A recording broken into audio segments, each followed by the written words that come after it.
ሁሌም ሰላትህን ሰግደ ከጨረስክ በኋላ እነዚህን አዝካሮች ዱዓዎችን እንዳትተዋት።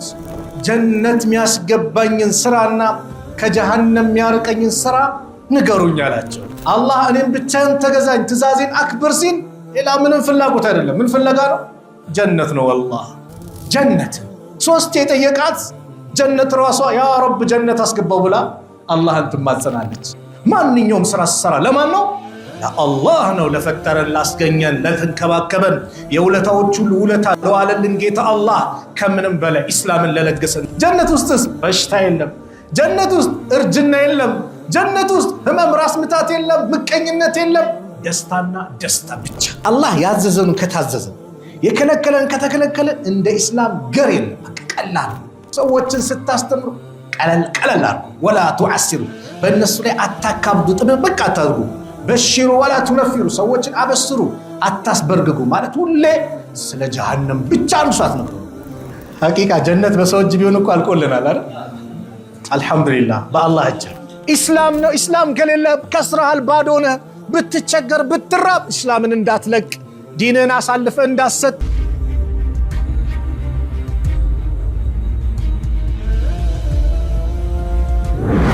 ፈሰላሙ አለይኩም ወራህመቱላሂ ወበረካቱሁ።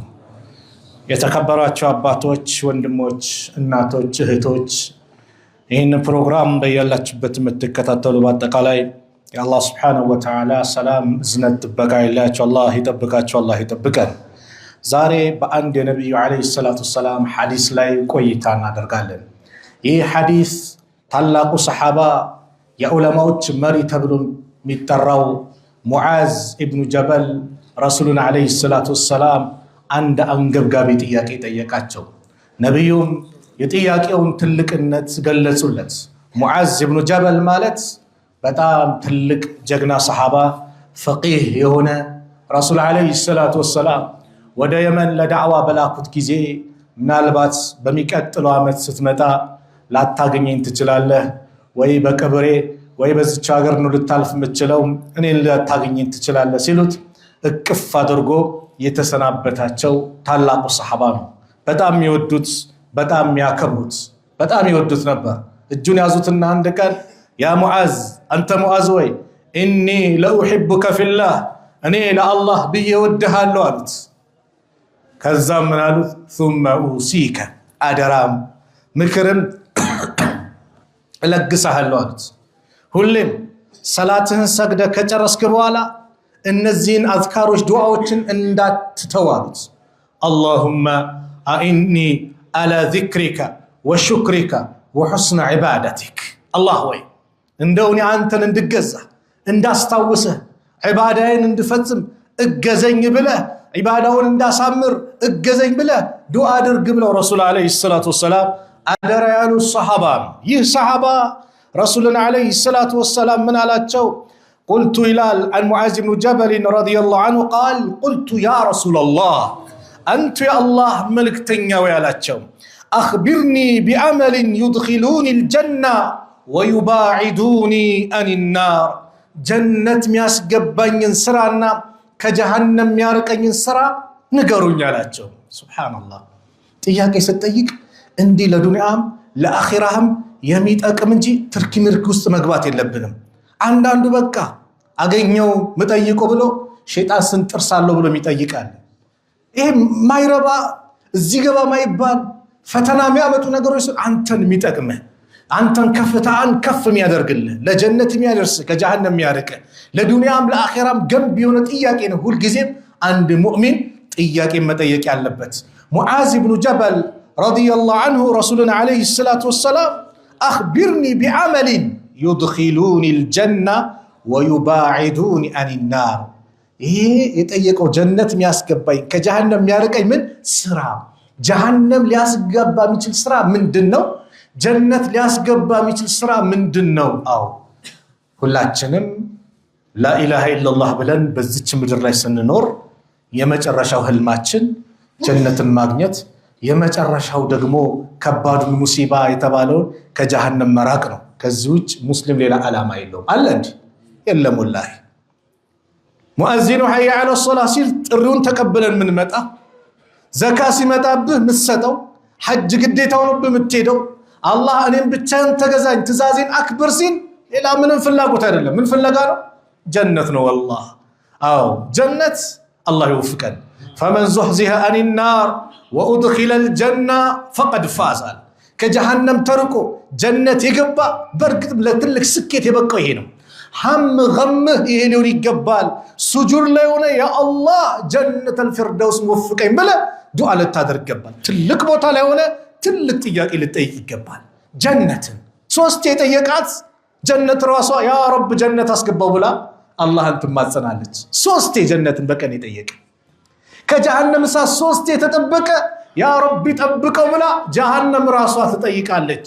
ረሱል አለይሂ ሰላቱ ወሰላም ይነገሩ ጀነት ማላ አይኑ ረአት ወላ እዝኑ ሰሚዐት አይን አይቶ የማታቅ ጆሮ ሰምቶ ማታቅ ወላ ኸጠረ ዐላ ቀልቢ በሸር በሰው ልብ ላይ ውል ብላ ማታቅ እንዲህ ተብሎ ሊገለጽ ማይችል ነው።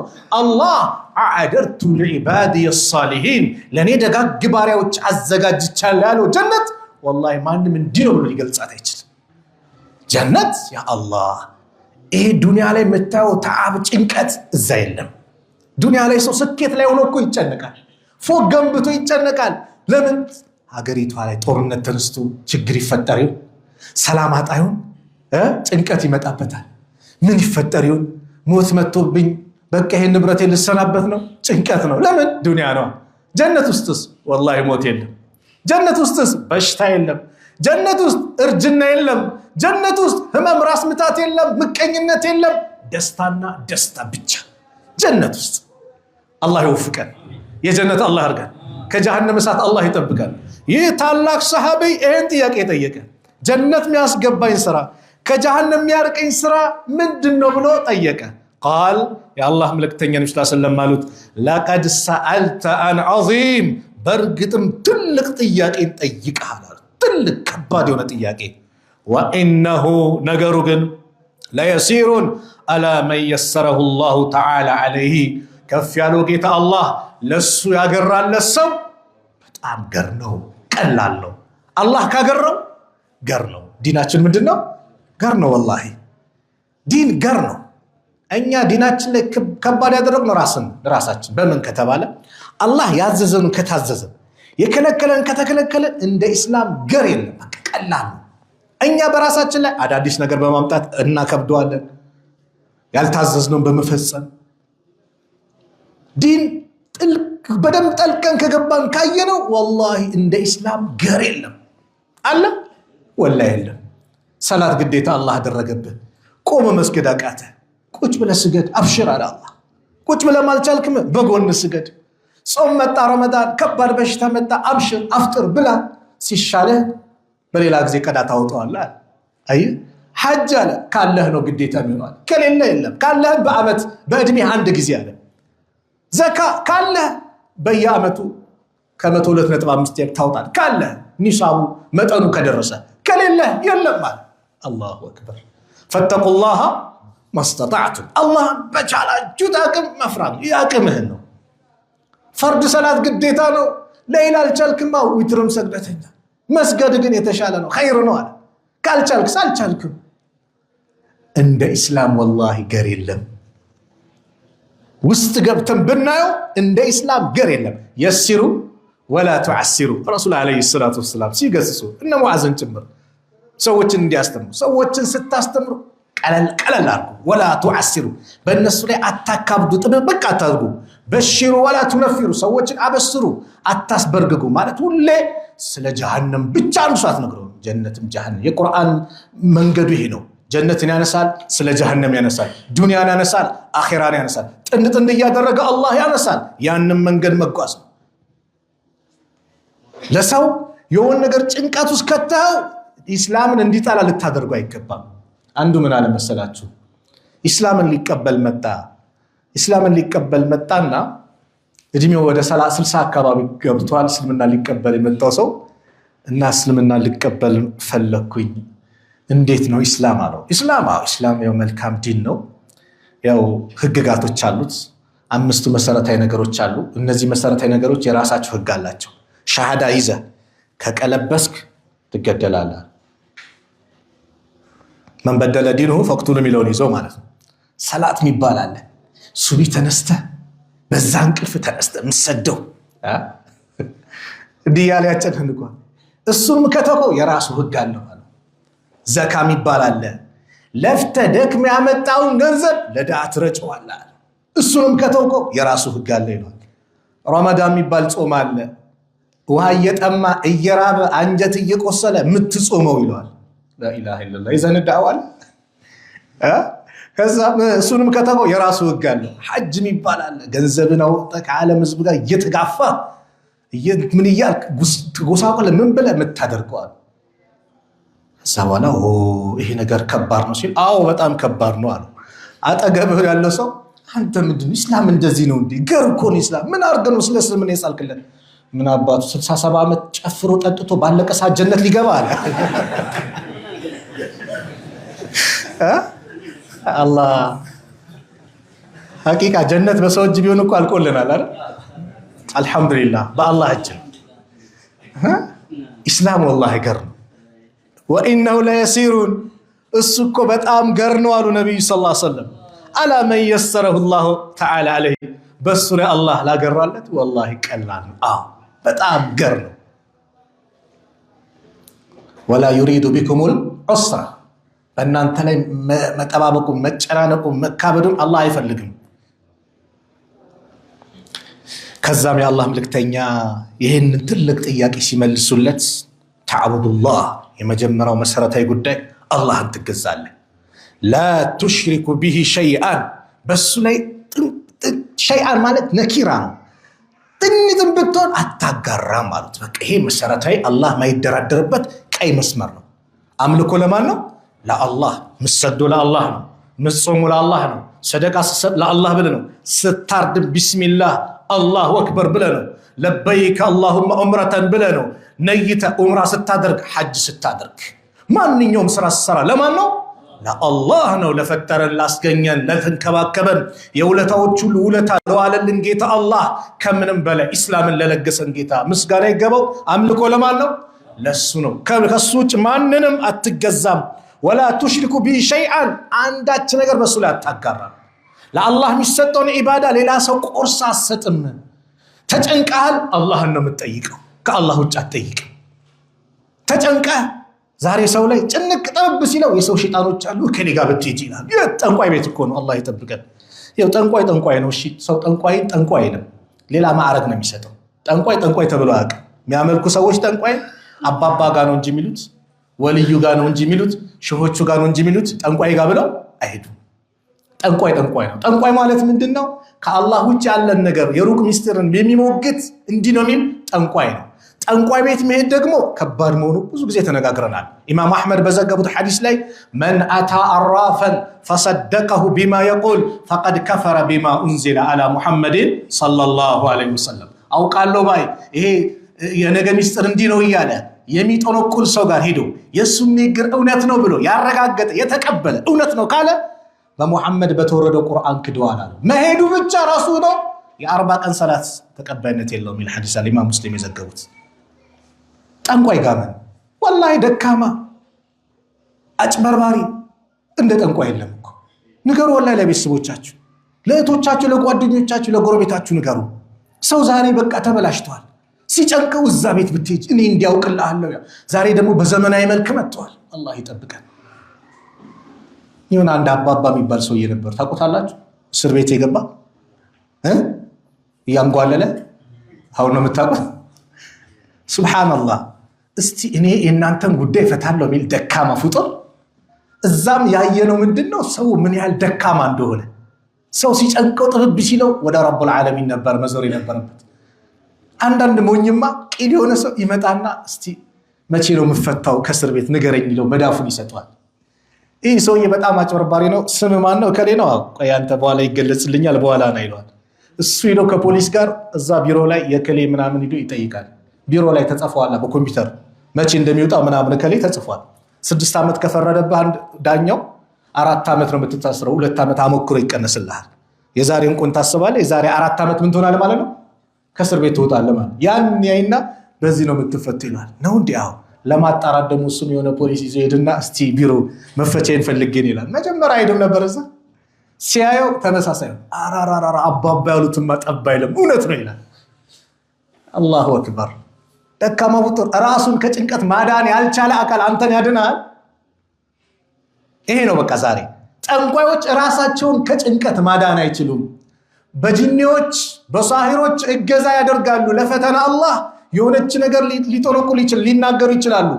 ሰማይ ላይ አላህ የሚወስነው ውሳኔ አለ። ያ ውሳኔ አላህ እንዲሁም ከፈለገ ማለት ጂኒዎች እንዲሰርቁት ይደረግና ለጠንቋዩ ያንን አንድ እውነት ይናገራሉ። ረሱል ሰለላሁ ዐለይሂ ወሰለም ተናገሩት። እነሱ እኮ ዝም ብለው ናቸው ብሎ አንድ ጠንቋዮቹ ሲናገሩ እነሱ ከሚናገሩት ነገር አንዳንድ እውነት አለ ሲሉ ነብዩ ሰለላሁ ዐለይሂ ወሰለም ይሄንን ነገር አብራሩ።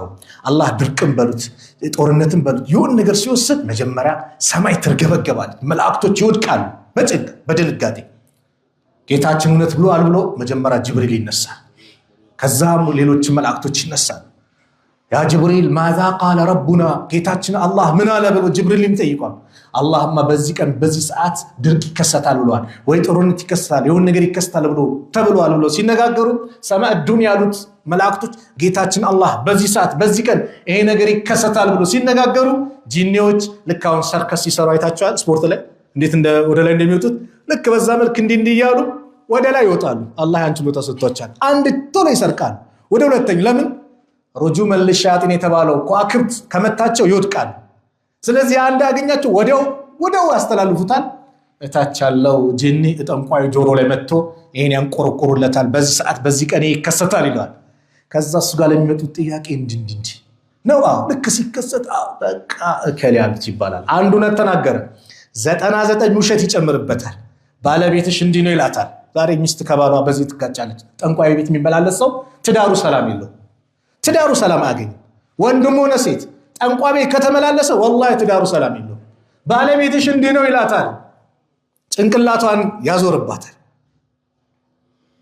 ሚስትህ እንዲህ ናት ይለዋል፣ ጎረቤት እንዲህ ነው፣ ስራ ቦታ እንዲህ ተደርጎብን ይለዋል። በቃ የሌለ ነገርን ማህበረሰቡን ያባሉታል። እዚህ ቦታ ላይ ሄዶ እውነት ያለ ሰው አላህ በነብዩ ላይ ባወረደው ቁርአን ክዷል አሉ ነብዩ ሰለላሁ ዐለይሂ ወሰለም። ስለዚህ ማንኛውም ጭንቀትህን ሊገላገል የሚችለው ማን ነው? አላህ ነው። ጀነት መግቢያው በር የመጀመሪያው አላህን በብቸኝነት መገዛት ነው። አዎ የፈጠረን እሱ አይደል? እሱን መገዛት። ሁለተኛ ነው ወቱቂሙ ሰላተ ሰላትንም ልታቆም ነው። ልታቋቁም ማለት ደንቡን ጠብቀ አርካኖችን፣ ዋጅባቶችን፣ ሽሩጦችን አሟልተ በተገቢ ሁኔታ ልሰግድ ነው። ሱብሃንአላህ። አንድ ቀን የሚባለው ስንት ሰዓት ነው ወንድሞች? 24 ሰዓት አይደል? አሁን ሰላት ሲሰግድ 10 ደቂቃ ፍጅ በትንሽ ስንት ደቂቃ? 10 ደቂቃ አይደል? ስንት አውቃት ሰላት አለ? 5 አውቃት ሰላት 10 ደቂቃ ሱቢ ቂራአቱ ስለሚረዝም ተብሎ 20 ደቂቃ ቢሰጥ እንደ ምሳሌ ነው። ስንት ሰዓት ሆነ? 1 ሰዓት። ያ አላህ ረቡል ዓለሚን ከ24 ሰዓት 1 ሰዓት ለኔ ስጡኛል። እኛ ግን ያ ከብዶን ዛሬ አላህ ይዘንልን። ወላሂ ይኸው እናንተን እያልኩ አይደለም፣ ጎረቤትም ካለ ቤተሰቦቻችሁም ካለ ልታደርሱ ነው። እናንተማ ይኸው ማሻአላህ ገብታ አላህ ሰላታችን አላህ ይቀበለን። ሁሹ ያለው ሰላት አላህ ያርግልን። የሰገደ ሰው መስጊድ የሚመጣ ሰው ጭንቀቱ መሆን ያለበት ነው። ሰላቴ ላይ ሁሹ የሚባለውን ነገር እንዴት ነው ላስገኝ የምችለው?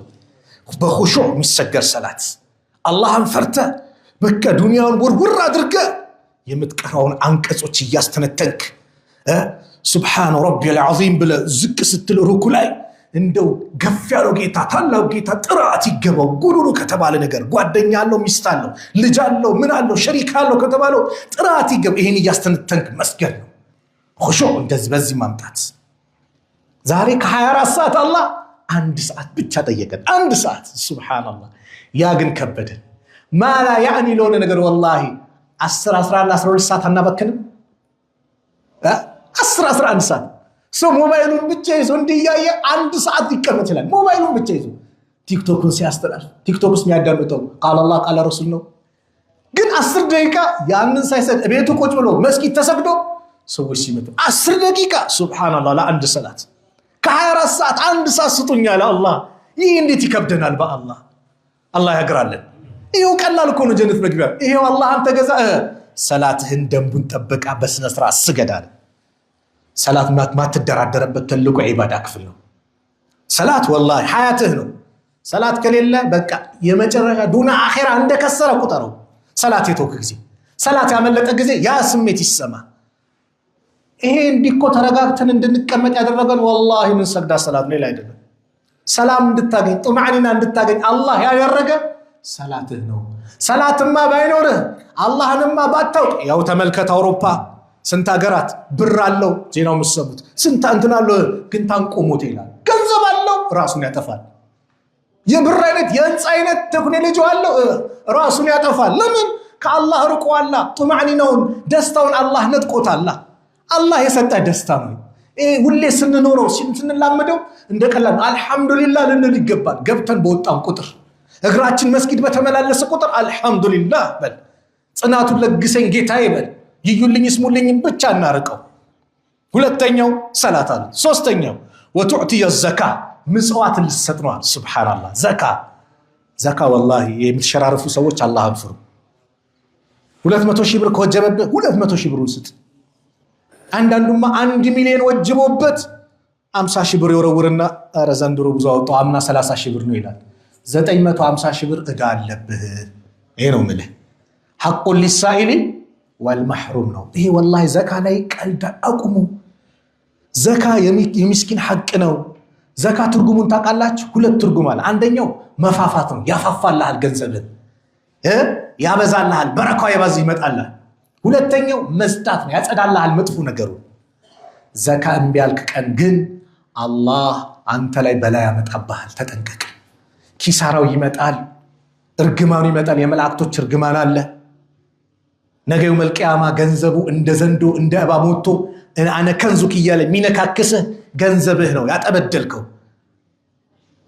ዘካ ላይ እንዲያድን በቃ ከቻልኩ ከዘካ አልፈህ ሰደቃ ላይ መበረታታት ነው። እኔ በጣም ደግሞ የሚያሳዝኑኝ ዘካ ሲያወጡ 20 ሺህ ብር ከሆነ የወጀበባቸው ኡስታዝ ይላሉ። አቤት 20 ሺህ ብር ነው ዘካው፣ እንደው ጨምሮ መስጠት ይቻላል ይላል። ሱብሃንአላህ አነሰች ብሎ እኮ ነው። አየህ አነሰች ብሎ እኮ ነው። 20 ሺህ ብር ነው ጨምረን መስጠት እንችላለን ወይ? ስለዚህ ዘካ ልሰጥ ነው አሉት። አራተኛው ወተሱሙ ረመዳንን ደንቡን ጠብቀ ማለት ሚማላውን አሟልተ ኹሹዕ ያለው አይንህን እጅህን እግርህን ሙሉ ሰውነትን አጽመ ከታዘዝከው ሰዓት እስከ ታዘዝከው ሰዓት ማለት ነው ከፈጅር እስከ መግሪብ ድረስ በአግባቡ ልትጾም ማለት ቀላል አይደለ ታዲያ? ከዛ ማለት ወተሑጁል በይተ የአላህን ቤት ልትጎበኝ ነው፣ ሐጅ ልታደርግ ዒባዳ ልታደርግ ነው አቅም ካለህ ማለት ነው። ይሄን አሉትና ثم قال الا ادلك على ابواب الخير የኸይር በር የተባለው ላመላክትህ እንደ ይሄን የሚያጠናክርልህ አሉት። الصوم جنة አሉት። ጾም ጋሻ ነው። ጾም አብዛ ጋሻ ነው። ጋሻ ከቀስት ከምን እንደሚከላከለው ጾም አንተን ከመጥፎ ነገር ከጀሃነም እሳት የሚከላከልልህ ጋሻ ነው አሉት። والصدقة صدقة ማለት تطفئ الخطيئة كما يطفئ الماء النار ኃጢአትህን ያጠፋልሃል ያብስልሃል ልክ እሳት ውሃ እሳትን እንደሚያጠፋው ሰደቃ ውጣ ወላሂ ወንጀል ይታበሳል። ሰደቃ የአላህን ቁጣ ይበርዳል። በተለይ በሚስጥር የሚሰጥ ሰደቃ ላይ ተበረታታ አሉት። وصلاة الرجل في جوف الليل ሰውየው በለል ድቅድቅ ባለ ጨለማ የሚሰግደው ሰላት አሉ። ثم تلا ከዘሚን ቁርአን አንቀጽ አነበቡ تتجافى جنوبهم عن المضاجع يدعون ربهم خوفا وطمعا ومما رزقناهم ينفقون فلا تعلم نفس ما أخفي ما أخفي لهم ما أخفي لهم عدل من قرة أعين جزاء بما كانوا يعملون سلا قرة نزيق أنكسون سويو تتجافى جنوبهم عن المضاجع ጎናቸው ከመኝታቸው የሚነሳ በዛ ለሊት ሰዓት ላይ يدعون ربهم خوفا وطمعا ጌታቸውን ከጅለው ፈርተው ይማጸናሉ። ምን ይላሉ? ومما رزقناهم ينفقون እኛ ከሰጠናቸው ሲሳይ ይለግሳሉ። አንድች ነፍስ ለሷ ከመልካም ነገር የተደበቀላትን የተዘጋጀላትን አታቅም ማለት من قرة أعين ከአይን ማረፊያ جزاء بما كانوا يعملون ይሄ ሲሰሩት በነበረ ስራ የሚመነዱት ምንዳ ነው ይላል አላህ። ثم قال ከዛም አለ አላህ መልእክተኛ ልጨርሰው ነው አላ أخبرك برأس الأمر የነገሮች ሁሉ ቁንጮ መሰረት የሆነው ወአሙድሂ ምሰሶ የሆነው ወዚርወት ሰናሚ ማን ነው ጉልላት ሻኛ የሆነው አልነግርህም አሉት መሰረት አለ ምሰሶ አለ ጣራው ማለት ነው በቃ በሚገባን ቋንቋ አንድ ቤት እንዲሆን ምን ያስፈልጋል መሰረት ያስፈልጋል ምሰሶ ያስፈልጋል ከዛ ምን ያስፈልጋል ጣራ አይደለ ይሄን አልነግርህም አሉት قال قلت بلى يا رسول الله እንዴት ይንገሩኛ አላቸው قال رأس الأمر የነገሮች ሁሉ ራስ የተባለው መሰረት የተባለው الاسلام እስልምና ነው እስልምና ከሌለ ምንም የለም ይሄን ወቃሉት በቃ እስከ አኺራ የሚጠቅመውን ትልቅ ነው የጠቆሙት ረሱል ሰለላሁ ዐለይሂ ወሰለም እስላም ነው እስላም ከሌለ ከስራሃል ባዶነ ብትቸገር ብትራብ እስላምን እንዳትለቅ ዲንን አሳልፈ እንዳሰጥ እስላምን ይዘኑር እስላምን ይዘሙት ይሄን ይያሉት ነው ወአሙዱሁ ምሰሶ የተባለው ደግሞ ሰላት ነው الصلاه ኢማዱ ዲን ይላል ሰላት ማለት የዲን ምንድነው ምሰሶ ነው ሰላት ከሌለ ዲን የለም እስላም ከሌለ ምን የለም ሰላት ብትሰግደው ሰላት የለም እስላም የለም ማለት ነው ሰላት ከሌለ ዲን የለም ሰላት ነው ማለት ወዚርወቱ ሰናሚ ጓኛው ማነው ሻኛው ጉልላት የተባለው ደግሞ ጣራው الجهاد ጂሃድ ነው በአላህ መንገድ መታገል ነው አሉት ثم قال ከዛ ማለት አላ اخبرك አሁን እስካው ብዙ ነገር ነገሩታ አላ اخبرك بملاك ذلك كله ان ሁሉ ሚያወድምብን ሚያጠፋብን ነገር ልንገር አሉት قلت بلى يا رسول الله انت الله ملكتها ወይ አው አላቸው فاخذ بلسانه ምላሳቸውን ያዝ አደረጉና وقال አሉ كف عليك هذا እችን ካንተ ጠብቃት አሉ እችን ጠብቃት በቃ መታጠፋብ ሚያወድምብ ይህ ነው አሉት قلت يا نبي الله انت الله نبي ወይ وإنا لمؤاخذون بما نتكلم به እኛ በመንናገረው ነገር እንያዛለን እንዲህ አላቸው በመንናገረው እንያዛለን ሲላቸው قال فقال ثقلتك امك እናተ ተጣሃሉት ይሄ አረቦች ባህላዊ ልምድ የሆነ ነገር አፈር ብለ እንዴት ይሄ ነገር ይጠፋል ምትለዋል አንተ ሰው እንዴት ይሄ ይጠፋል ብለ እሱ መስደብ ሳይሆን ይሁን እንዴት ይጠፋል ብለ ካንተ እንዴት ይሰወራል አይነት እንደምትለው ነብዩ ሰለላሁ ዐለይሂ ወሰለም ثقلتك امك እናተ ተጣህና وهل يكب الناس في النار وهل يكب الناس في النار على وجوههم ሰዎች በፊታቸው ተደፍተው በአፍጢማቸው على مناخرهم ወይም በአፍጢማቸው ተደፍተው ወደ ጀሃነም የሚጎተቱት ኢላ ሐሳኢዱ አልሲነቲሂም ምላሶቻቸው ባጨዱት ነገር አይደል ወይ አሉት አየ ጀነት የሚያስገባውን ስራ ነገሩትና ለጀሃነም ግን ትንሽ ነገር በቂናት ይያሉ አላህ ይጠብቀን አየ በምላስህ ነው እኮ ጠብቀው ይሄ ምላስ ኸይር ነገር ተናገርበት ኸይር ነገር መናገር ካልቻልክ ዝም በል አለዛ ሸር ተናግረ በስቶብ ጀሃነም ያስገባል ለዚህ ነው ምላስን በአጠቃላይ አንድ ሐዲስ ተናግሬ ልዝጋው ልክ ጧት ላይ ሲነጋሉ የሰውነት አካላት በአጠቃላይ تكفر اللسان ምላስን ይማጸናሉ اتقنا فينا በእኛ አላህን ፍራ فإن استقمت استقمنا አንተ ቀጥካል ቀጥ እንላለን ወይን ወጀጅና አንተ ከጠመም እኛ ምን ጠማለን ብለው የሰውነት አካል ምላስን አው ወሉኢኑ بما قالوا በተናገሩት ተራገሙ የሚለው አላህ ሻሃዳም ያዘው ኩፍር የሚነገረው በዚህ ምላስ ነው ስለዚህ ምላሳችንን አንደበታችንን መቆጠብ ጀነትን አላህ እንዲለግሰን ለጀነት የሚያበቃንን ስራን በተለይ አርካነል ኢስላምን